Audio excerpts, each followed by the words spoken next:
بسم اللہ الرحمن الرحیم۔ السلام علیکم۔ اپنے تمام ناظرین کو دیسی ڈسکوری آفیشیل میں خوش آمدید کہتے ہیں۔ ناظرین محترم، اللہ رب العزت نے قرآن کریم کے اندر ارشاد فرمایا، یا ایھا الذین آمنوا کتب علیکم الصیام کما کتب علی الذین من قبلکم لعلکم تتقون۔ اے ایمان والو، تم پر روزے فرض کیے گئے ہیں جس طرح تم سے پہلے لوگوں پر فرض کیے گئے تھے تاکہ تم متقی اور پرہیزگار بن جاؤ۔ رمضان شریف کے روزے ہر بالغ مرد اور عورت پر فرض ہیں۔ اس کی فرضیت کا انکار کفر ہے، چونکہ روزہ اسلام کے ارکان میں سے ایک رکن ہے اور اس کا تارک خیر اور بھلائی سے محروم ہے، اور روزے نہ رکھنا کبیرہ گناہوں میں سے ہے۔ مسلمان روزہ رکھنے سے ایک تو اپنے فرائض سے سبکدوش ہوتا ہے تو دوسرا وہ بہت بڑے ثواب کا مستحق ہوتا ہے۔ روزہ بہت ہی عمدہ عبادت ہے۔ اس کی فضیلت میں بہت حدیثیں آئی ہیں، ان میں سے بعض آپ کے سامنے ہم ذکر کرتے ہیں۔ صحیح بخاری اور صحیح مسلم میں حضرت ابو ہریرہ رضی اللہ تعالیٰ عنہ سے مروی ہے کہ نبی کریم صلی اللہ علیہ وسلم نے ارشاد فرمایا، جب رمضان آتا ہے تو آسمان کے دروازے کھول دیے جاتے ہیں۔ ایک روایت میں ہے کہ رحمت کے دروازے کھول دیے جاتے ہیں اور جہنم کے دروازے بند کر دیے جاتے ہیں اور شیاطین زنجیروں میں جکڑ دیے جاتے ہیں۔ امام احمد اور امام ترمذی اور ابن ماجہ کی روایات میں ہے، جب ماہ رمضان کی پہلی رات ہوتی ہے تو شیاطین اور سرکش جنات قید کر دیے جاتے ہیں اور جہنم کے دروازے بند کر دیے جاتے ہیں تو ان میں سے کوئی دروازہ کھولا نہیں جاتا، اور جنت کے دروازے کھول دیے جاتے ہیں تو ان میں سے کوئی دروازہ بند نہیں کیا جاتا، اور منادی پکارتا ہے، اے خیر طلب کرنے والے متوجہ ہو، اور اے شر کے چاہنے والے باز رہ، اور کچھ لوگ جہنم سے آزاد ہوتے ہیں، اور یہ ہر رات میں ہوتا ہے۔ اسی طرح امام احمد اور نسائی کی روایات میں ہے کہ نبی کریم صلی اللہ علیہ وسلم نے فرمایا، رمضان آیا اور یہ برکت کا مہینہ ہے، اللہ تعالیٰ نے اس کے روزے تم پر فرض کیے ہیں، اس میں آسمان کے دروازے کھول دیے جاتے ہیں اور دوزخ کے دروازے بند کر دیے جاتے ہیں اور سرکش شیاطین کے توق ڈال دیے جاتے ہیں، اور اس میں ایک رات ایسی ہے جو 1000 مہینوں سے بہتر ہے، جو اس کی بھلائی سے محروم رہا وہ بے شک محروم ہے۔ اسی طرح سلمان فارسی رضی اللہ تعالیٰ عنہ سے راوی کہتے ہیں، رسول اللہ صلی اللہ علیہ وسلم نے شعبان کے آخر دن میں واعظ فرمایا، اے لوگو، تمہارے پاس عظمت والا برکت والا مہینہ آیا، وہ مہینہ جس میں ایک رات 1000 مہینوں سے بہتر ہے۔ اس کے روزے اللہ تعالیٰ نے فرض کیے اور اس کی رات میں قیام یعنی نماز پڑھنا اور تطوع یعنی سنت، جو اس میں نیکی کا کوئی کام کرے تو ایسا ہے جیسے اور کسی مہینے میں فرض ادا کیا، اور اس میں جس نے فرض ادا کیا تو ایسا ہے جیسے اور دنوں میں 70 فرائض ادا کیے۔ ناظرین محترم، یہ مہینہ صبر کا ہے اور صبر کا ثواب جنت ہے، اور یہ مہینہ مواسات اور غم خواری کا ہے۔ اس مہینے میں مومن کا رزق بڑھا دیا جاتا ہے، اور جو اس میں روزہ دار کو افطار کرائے اس کے گناہوں کے لیے مغفرت ہے، اور اس کی گردن آگ سے آزاد کر دی جائے گی، اور اس افطار کرنے والے کو ویسا ہی ثواب ملے گا جیسا روزہ رکھنے والے کو ملے گا، بغیر اس کے کہ اس کے اجر میں سے کچھ کم ہو۔ ہم نے عرض کی، یا رسول اللہ صلی اللہ علیہ وسلم، ہم میں سے ہر شخص وہ چیز نہیں پاتا جس سے روزہ افطار کرائے۔ حضور صلی اللہ علیہ وسلم نے فرمایا، اللہ تعالیٰ یہ ثواب اس شخص کو دے گا جو ایک گھونٹ دودھ یا ایک خرما یا ایک گھونٹ پانی سے روزہ افطار کرائے، اور جس نے روزہ دار کو پیٹ بھر کر کھانا کھلایا تو اس کو اللہ تعالیٰ میرے حوض سے پلائے گا کہ کبھی بھی پیاسا نہ ہوگا یہاں تک کہ جنت میں داخل ہو جائے گا۔ ناظرین محترم، یہ وہ مہینہ ہے کہ اس کا اول رحمت ہے اور اس کا وسط مغفرت ہے، اور اس کا آخر جہنم سے آزادی ہے۔ جو اپنے غلام پر اس مہینے میں تخفیف کرے یعنی کام میں کمی کرے، اللہ تعالیٰ اس شخص کو بخش دے گا اور جہنم سے آزاد فرمائے گا۔ حضرت سہل بن سعد رضی اللہ تعالیٰ عنہ سے مروی ہے کہ رسول اللہ صلی اللہ علیہ وسلم فرماتے ہیں کہ جنت کے 8 دروازے ہیں، ان میں سے ایک دروازے کا نام ریان ہے، اس دروازے سے وہی جائیں گے جو روزہ دار ہوں گے۔ اسی طرح حضرت ابو ہریرہ رضی اللہ تعالیٰ عنہ نے فرمایا کہ رسول اللہ صلی اللہ علیہ وسلم نے ارشاد فرمایا، جس نے ایمان کی وجہ سے اور ثواب سمجھ کر رمضان کے روزے رکھے تو اس کے پہلے گناہ بخش دیے جاتے ہیں۔ حضرت ابو ہریرہ رضی اللہ تعالیٰ عنہ سے مروی ہے، رسول اللہ صلی اللہ علیہ وسلم فرماتے ہیں، آدمی کے ہر نیک کام کا بدلہ 10 سے زیادہ 700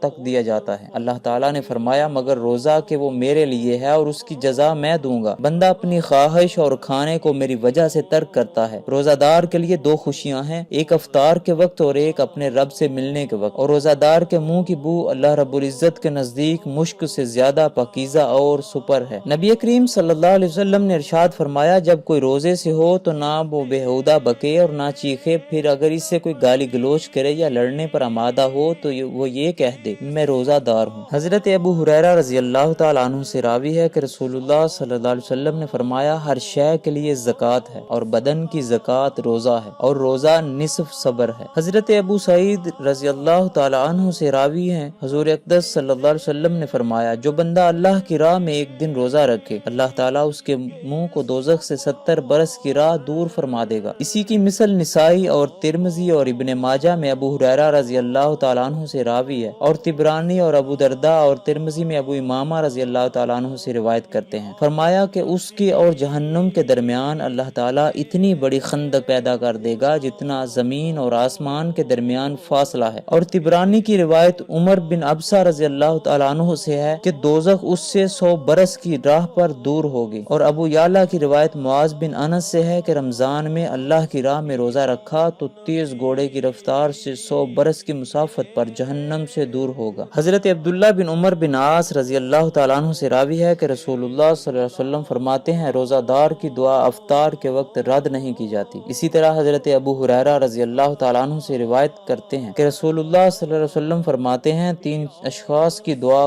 رد نہیں کی جاتی، روزہ دار جس وقت افطار کرتا ہے، اور عادل بادشاہ اور مظلوم کی دعا اس کو اللہ تعالیٰ ابر سے اوپر بلند کرتا ہے اور اس کے لیے آسمان کے دروازے کھولے جاتے ہیں، اور اللہ رب العزت فرماتا ہے مجھے اپنی عزت اور جلال کی قسم ضرور تیری مدد کروں گا اگرچہ تھوڑے زمانے بعد۔ حضرت ابو سعید خدری رضی اللہ تعالیٰ عنہ سے راوی ہے کہ نبی کریم صلی اللہ علیہ وسلم فرماتے ہیں جس نے رمضان کا روزہ رکھا اور اس کی حدود کو پہچانا اور جس چیز سے بچنا چاہیے اس سے بچا تو جو پہلے کر چکا ہے اس کا کفارہ ہو گیا۔